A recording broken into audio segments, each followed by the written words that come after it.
Welcome back to another Fire Friday. As you guys can tell, we are unveiling some new branding, some new beautiful colors. And with that new unveiling of this new brand, I am so excited to welcome someone who is definitely not new to our life, who's been in my world for probably my entire real estate career. So I'm excited to bring this special guest on this new edition of Fire Friday. Welcome my dear friend, one of my best friends. In addition to that, my very first assistant. I think we go way back and tell that story, probably almost 18 years ago.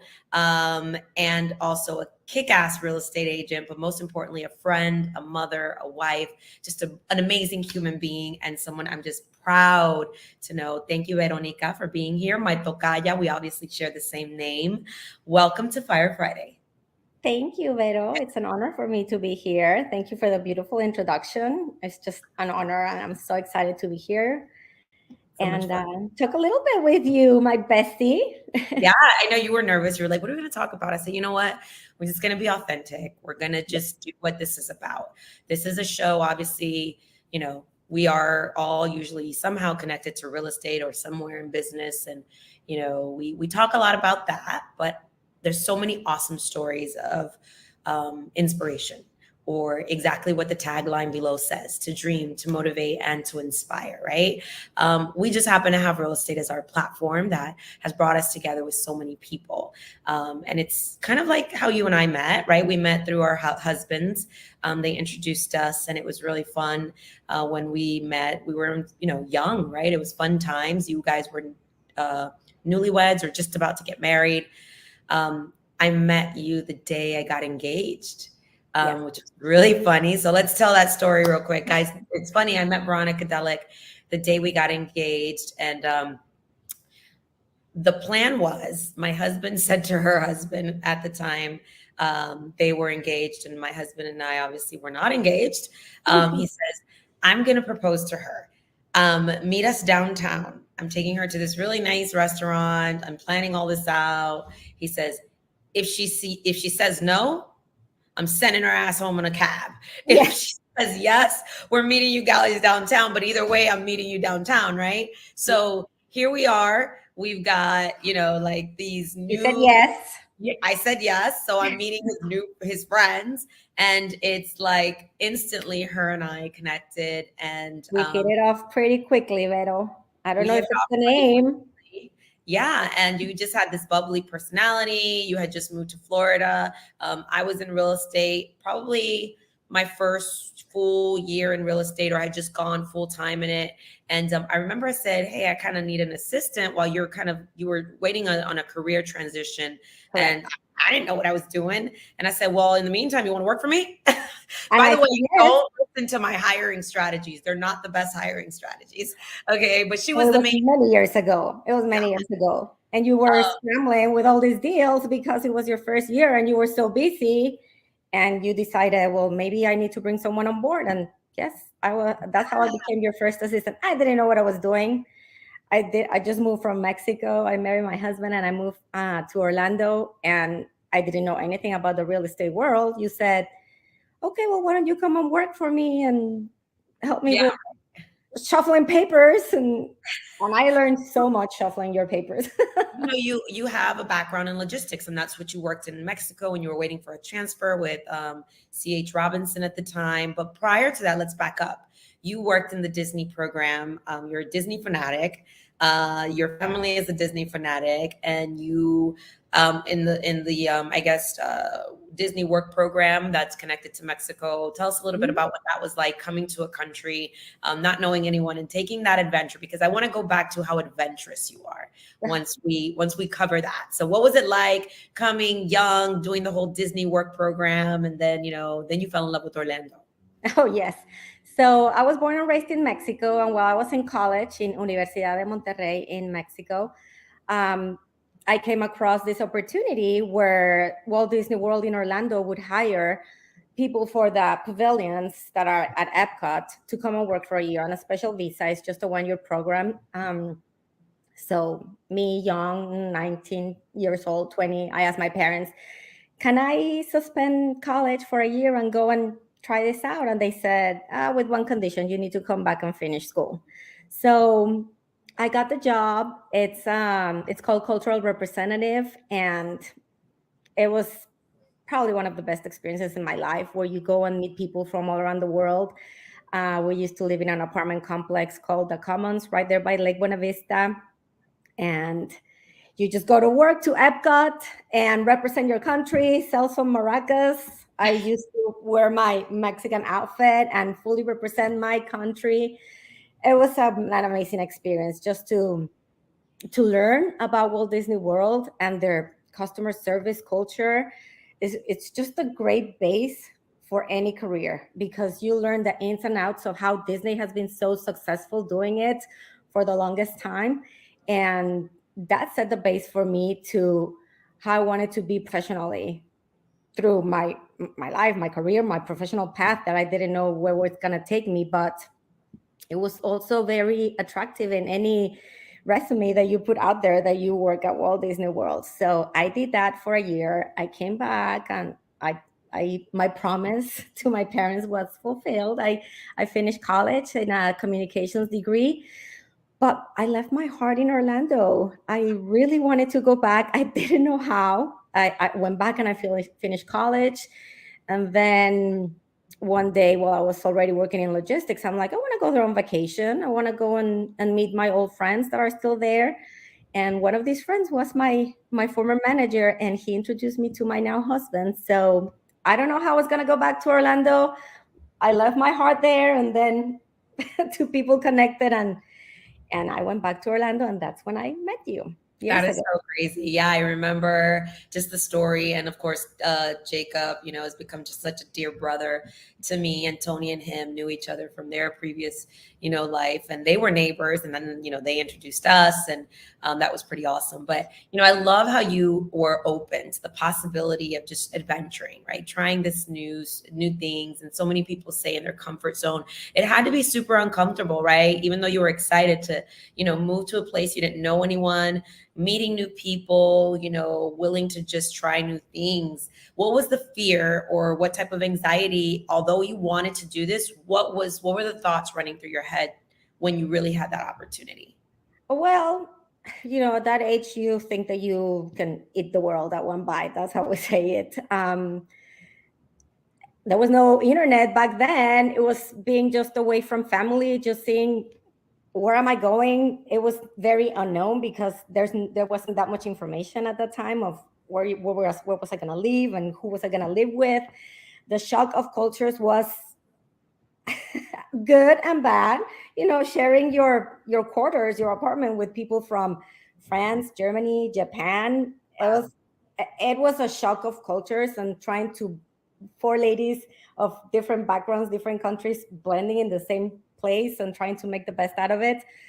But you learn how to come together and how to communicate. Well, think about it. Like, one thing is coming to a country, right, where you have to meet people, but then also you're sharing living quarters with people from other countries with their other, custom, cultural customs, and you got, double the whammy, meeting this new country and meeting all these people from different countries and having to learn to adapt, which I think has made you, it's really helped you be successful in your career today, because you are so easily able to adapt to different types of client needs and cultural, I would say, tendencies, and respecting cultures from all over, right? Respect their space, respect their culture, respect their times. That's how I learned the basics back then, many years ago. But like I said, even though like the Disney culture was very important, all that education that they provide to you to be the best cast member out there, to represent yourself, to represent your country, to represent their brand. But then when you go back home, living with all these international girls your age, and respecting their space, their time, their culture, their habits, you really need to adapt very quickly, and you want to be very amicable with them. You live with them. And that was a great learning experience overall. Yeah. I worked at Disney for a very short stint as well, straight out of high school, I think it was. Definitely wasn't for me. But I remember all my cousins, they were like, "Oh my God, you're so lucky. You live in Orlando. It's a dream to work for Disney." And definitely it was a great experience. You learn things such as, again, customer service, acknowledging people, eye contact, just being a top-notch professional. Definitely things have evolved for Disney in many, many ways from when I worked there. I remember you can wear an ankle bracelet, you can have tattoos, you can have hair color. You were like, you had to wear like The stockings. Disney look. It's called the Disney look, and you will get a Right? manual, like a little booklet where Yes, it's said. yes. And people Mhm. definitely worked there, had a lot of pride, but I learned a lot, in the 5 and 10 rule, how close you are to someone, whether you acknowledge them, the eye contact, smile versus saying hello, never pointing, always, directing. And, it's funny because in one of my presentations, I said, one of the things that one of my mentors taught me that we talked about was like the number one question asked at Disney. And I said it in a presentation, and people are like, "What's the number one question asked at Disney?" People think like, "Where's the restroom? Where's this? Where's that?" And actually, if you didn't know, the number one question asked at Disney is, "What time is the 3 o'clock parade?" And it's like, it goes to the point that I'm about to make is that you have two ways of answering that. You can either roll your eyes and say, "That's a stupid question. It's the 3 o'clock parade," or you can answer it the Disney way. Yes. And Disney way is, well, it depends. Is there a specific character that you would like to see first? Who, what ride are you going to be wanting to go to after the parade? Were you planning on leaving the park immediately after the parade? Because if so, I would recommend that you are here during the parade. And all these series of questions that they would ask, and it's well, it depends. What's important to you? Yeah. And I think that as we wrap this up and lean into our real estate career, if you didn't know, I'm kind of like prepping everyone who's watching this to the different things to help you become a better agent, right? You've got to be willing to take some risk, right? And Veronica Delic is obviously a great example of that. On top of that, we got some of the best training with a global recognized, a company that has, just a standard of excellence that is above and beyond, right? And you meet people from all over, you meet people where they're at, you respect people, you respect their cultures. But in addition to that, there's no silly question. It just depends. And if you meet people where they're at and you find out what's important to them, you can answer a lot. So if I were to ask the average person, what time is the 3 o'clock parade? They'd be like, duh, it's 3 o'clock. But if you ask this person here, she's probably going to say, well, it depends. Depends what's important to you. And provide the information and give them a magical moment. Give them a magical moment. And it's what I know you do with your real estate clients, Vero. You ask really great questions. So let me fast forward, aside from, obviously our career that we had together. You worked with me. We had a fun little, we become best friends. We become really good friends over the years.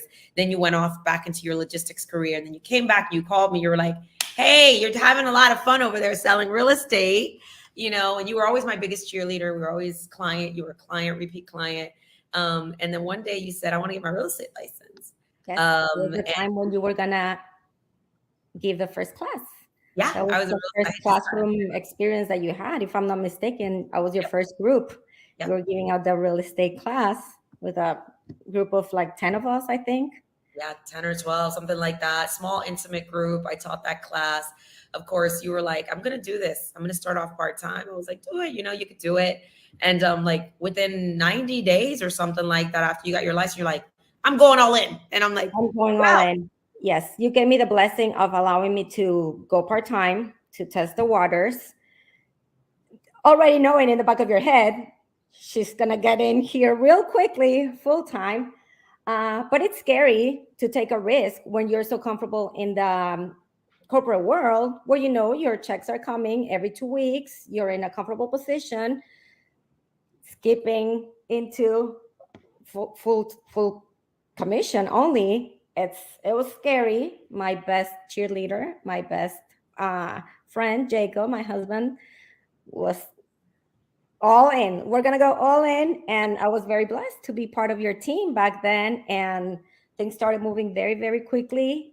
I was So you always saw on the your wing. evolution of our team, right? You saw what we were. We were a baby team. We were so unorganized. We were just grinding, right? And you come in on the team and then you just like rock it. Like you just take off. You're doing amazing.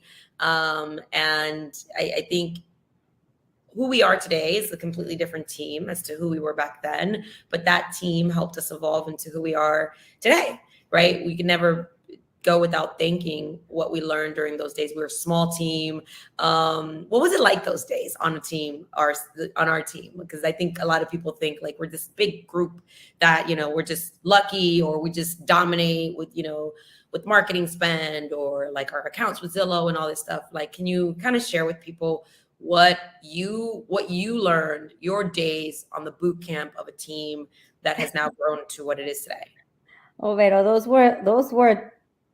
that was a long time ago. What was it, like 2015, I think? And I think at that time it was when you were really trying to set the team structure, right? So there's still some OGs in your team that were there back then. I just wanted to learn, and I approached Mr. Harold, Danny Peña. They would bully me at times. Who is this girl and what is she doing? And she just got her license and she doesn't know anything about real estate. They would say, Google it. I just wanted to learn, and I am not scared of asking questions. So I would ask questions all day long. We would sit in this little room with like 6 desks, and I would just ask all day long. And I didn't care if they got mad at me. I was just a little bird trying to fly. And then, do you remember when I went to your office all the time? I would grab my laptop. Yep. I want to learn, and I want to learn from the best. So I would go to your office just to sit and listen to the conversations that you would have with other agents. If you were negotiating a deal, you were talking on the phone with a lender, I was just taking it all in. And yes, it was a great experience because I was just there to learn as much as I could. The opportunities started coming, the closing started happening, and I was ready to quit my corporate job and just fly. It's so funny, I mean, I feel like we've been through so many phases. I remember like the day that I got married, we had 3 closings, and this was before you worked for me as an agent. You were still my assistant at the time. And, like you were forcing me, you're like, you're not going to answer your phone. I would have probably answered my phone on my wedding day. And like that week we had a bunch of closings, and you're like, I'm going to take care of everything. Don't worry. And it's like, everything hit the fan, like everything that could have gone wrong, went wrong. Everything. I'm like, whatever, I'm going on a cruise. I can't deal with it. Right. And you figured it out. I think we ended up closing all of the deals, but then I had to deal with my anxiety because I was the one who was the agent. Then when you became an agent and I was kind of like the counselor on the other side, there were many times that you had anxiety over deals or things weren't closing and all. And I was like, come on, Beto. Let's go get the next one. We got this. There's no crying in real estate. Let's go. Put your big girl pants on. We got to keep focused. And it's like you would come to me like, can you like whip me back into shape and like talk to me the way you talk to me? It's because, like I said, again, everything was so new to me. And now that I look back, I'm like, I got scared and got anxiety about the stupidest things. Now that I think about it, one of my first closings, and I don't know if you remember this story, I laugh about it because we go to the walkthrough and they already turned off the lights, the power, and there was a pool. So the pool got all green and it was full of toads and frogs. And I came to you in complete panic. The deal was going to fall through. In my eyes, he was not going to buy the house. Vero, the pool is all green and full of animals, and what are we going to do? And you're like, I'm going to send the pool guy. They're going to shop it. And you're going to close this deal this afternoon. Take it easy. And it's such a stupid reaction of me now going through so many deals, but that hit me back then. And so many times you had to bring me back to my senses when I lost control. And now it's so easy to navigate with those learning experiences. it's hard when you're in the transaction. It's not, it's hard to not get emotional, right? Because you care about these people. You've been spending 60 days with them. You're counting your commission dollars before they even come. And for me, it's always been like, it's one of the best gifts that I learned was if you can control your emotions in the transaction, you can think clearer. Yeah, And when absolutely. you guys were on the other side, and I was now, kind of like mentoring you guys and coaching you guys or helping, it was funny because I was like, I'm not emotional in the transaction. It's my job to Yes. help you, think level headed. And I'm sitting outside of it and I can see everything. And you'd be like, okay. I'm like, you got this. I says, and when you can learn to control your emotions in this industry, Yes. in the transaction, you're going to watch how you're just going to be better. You're going to get sharper. You're just going to be able to handle more. And that comes with experience. That comes with time. And sometimes you just need that second voice. And you always trusted me. You always never tried to figure it out on your own. You always came to me. And then sometimes I'd have to challenge you. I'm like, I think you know the answer to that one. Yes. I think you know the answer to that one because, you want people to be resourceful, but you became such a great agent. Your repeat and referral game is just fire. I mean, trusted clients, you do your holiday card still every month. I mean, every year, every holiday, you would always do your little, little touches. And that, was a big part of your repeat and referral game, even though you were on our team and you would always crush the online game and the client based, the client generated business that we would give and provide to you, but you knew how to extract and still to this day extract referrals and past clients and sphere and build a relationship with those clients. So anyone right now that might be struggling and they have their database and like, let's say they had one transaction. Can you give them maybe and by the way, you're licensed in Florida and now you're in Texas. You got licensed in Texas. So you've been running a real estate business in Texas now for about 3 years now. And your family moved to Texas because your husband relocated. But like the principles and the foundation of your business has always been really loving on your people, loving on your clients, and extracting additional business out of it. What tips do you have for an agent who's maybe stuck or, just saying, man, like my business is not growing or I'm not getting enough business or repeat, referral clients? What are the things that you do that you say that any agent who's had past closings can do that has worked for you? Really seriously, like never give up, because in this business there's always going to be a little bit of a dry spell sometimes and then it comes back again.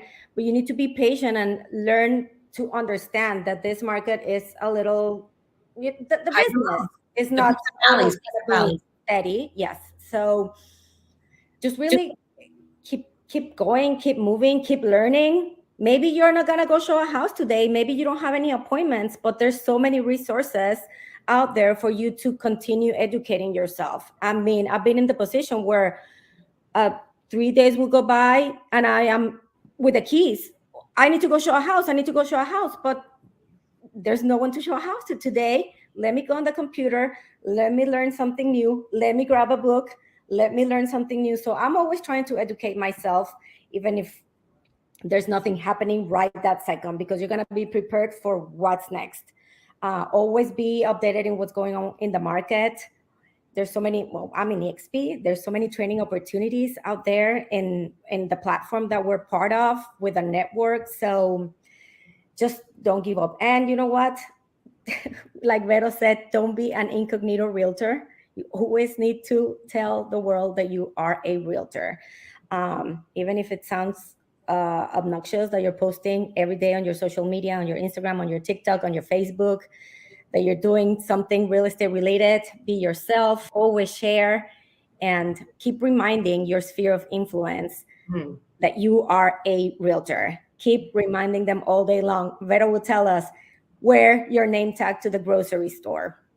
Now, some people don't like it. I love it. It starts conversations all the time.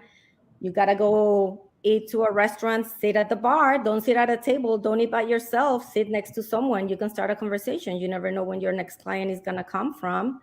So always talk real estate, always be out there, always remind people that you're in this business. So the leads may come from the platform that you're in, the internet, whatever, but sphere of influence and repeat business is always going to be a great way to grow your business.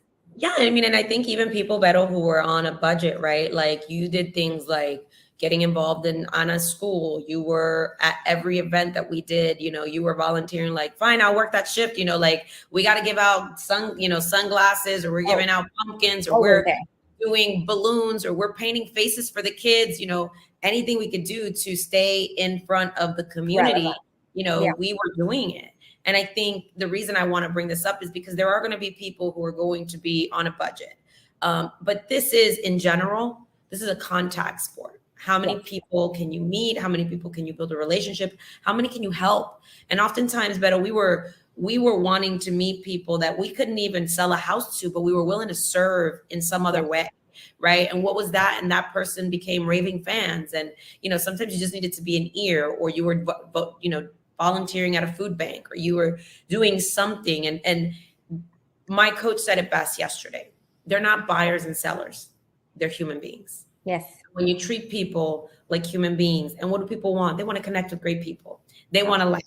They want to meet people. They want to know that they're connected with someone that has similar things. And many of people that we've met became clients afterwards because they were never in the market to buy or sell, but they met us and they saw us, they trusted us, they saw how consistent we were. They knew that we were experts in the market. And then when the moment came, we had earned enough of their trust, and they're like, of course I'm going to use you guys. You guys are rock stars.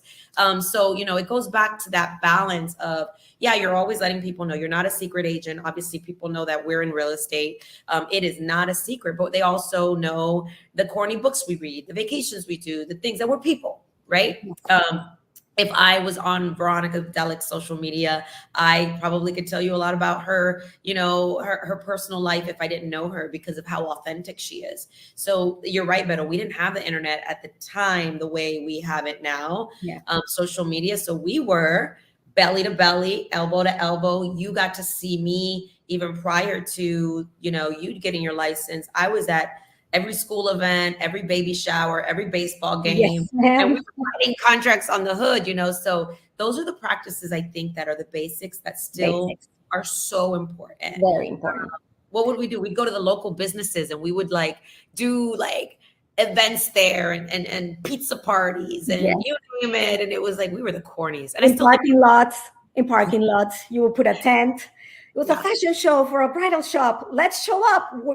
These people are going to need to buy a house one day. Let's show up. Put our face. They're getting married. The next thing is they want to buy a house. And next thing you know, you're like, and it's hot and my shoes are uncomfortable. And we go buy another pair of shoes. Just so many stories. But I think, what this to me, as we talk to people who listen and chime in, and again, we want to motivate them and we want to inspire them to go out there and be the best that they can. It's like, this isn't rocket science. It's about consistency.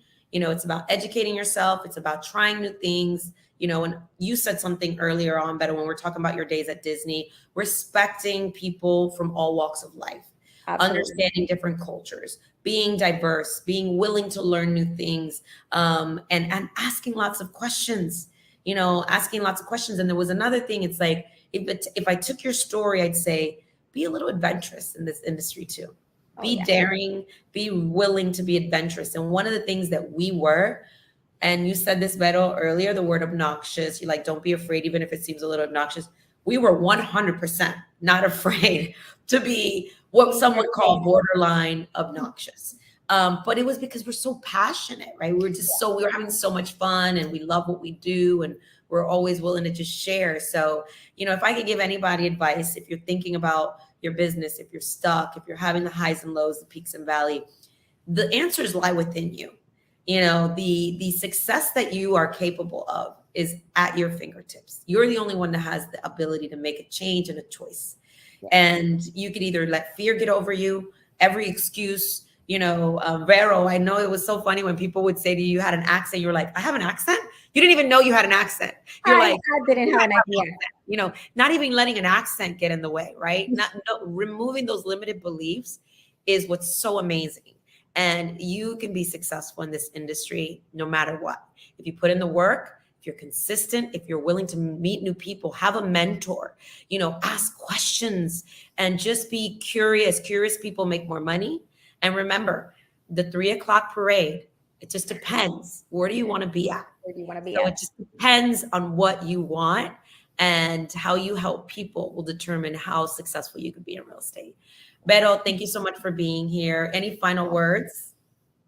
Well, no, thank you for the opportunity. Just going back a little bit to where we were talking about when I started my real estate career with you, and to finalize what you just said, really just surround yourself with the success stories around you. If you feel that you are a little slower, or your business is not where you want it to be, surround yourself with people that have been through this, that can teach you so you can learn. Like I said, I just went to your office and I sat down with my computer.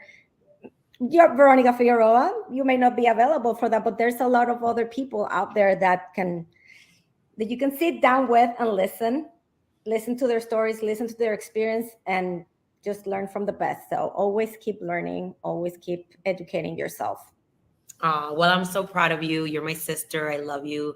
I'm just always grateful that real estate was something that we got to grow in together. You have witnessed so many phases of my personal and professional life, and highs and lows, just like in real estate, the peaks and valleys. People come in, people go, people, today are cool with us. Next, they're like, I learned it all. I don't need you anymore. And it's like, we always just stayed the course, right? And I think what I want to finish off with is thanking you for giving me permission to dream, because it's really awesome. You said about being around people who can pour into you. You poured into me. And I remember when I would share with you my corny dreams that I had, I think at the time I was like, I want to be on a billboard or this or that. And you're like, yeah, you were cheering me on. And it's important to recognize people who have been there every phase of your journey, right? Both of us have been there for each other. I don't think I would have been able to accomplish a lot of what I did without a lot of your support too. You were just one of those biggest cheerleaders. So thank you for that. And I likewise, love you. likewise. Love fest. Anyways, thank you guys for tuning in. Fire Friday. This is our new launch of our new Fire Friday branding. We're super excited. And as you can see, we're going to keep the authenticity, keep the theme of dream, motivating, and inspiring agents who happen to be in the real estate space, or somehow the guests are connected either in business, but that can inspire us all. That's what this is all about. And today has just been very special to me and epic, because it started off with someone who has been with me from day one of my journey. So thank you, Vero. We love you, and keep crushing it. You too. Bye. Thank you.